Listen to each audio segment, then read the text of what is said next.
Hello बच्चों, let us read this question. This question says the species present in solution when CO2 is dissolved in water.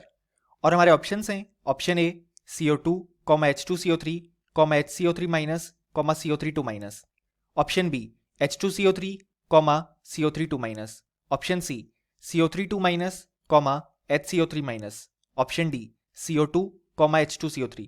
सो इस question में हमसे पूछा गया है कि जब हम CO2 को वाटर में डिसॉल्व करेंगे तो हमारे पास सॉल्यूशन में कौन सी स्पीशीज प्रेजेंट होगी.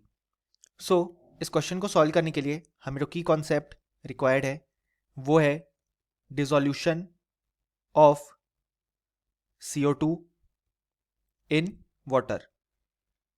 सो यहाँ पे जब हम CO2 को वाटर में डिसॉल्व करते हैं तो यहाँ पे हमें H2CO3 जिसे हम बोलते हैं कार्बोनिक एसिड, उसका फॉर्मेशन देखने को मिलता है.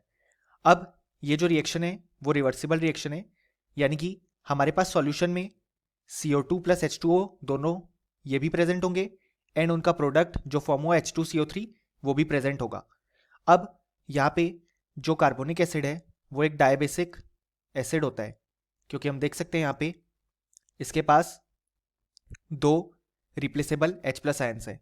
सो यहाँ पे अगर हम रिएक्शन देखें तो वो ये होता है कि H2CO3 डिसोसिएट करती है to form H plus plus HCO3 minus, then further HCO3 minus dissociate करता है to form H plus and CO3 2 minus.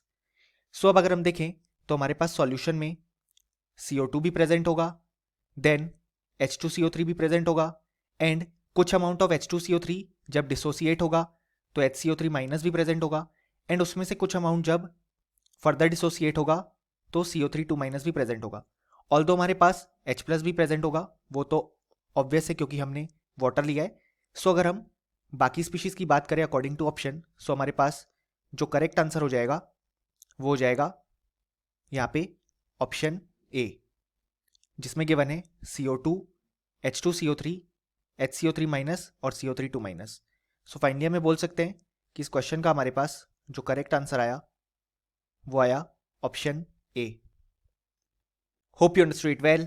Best of luck.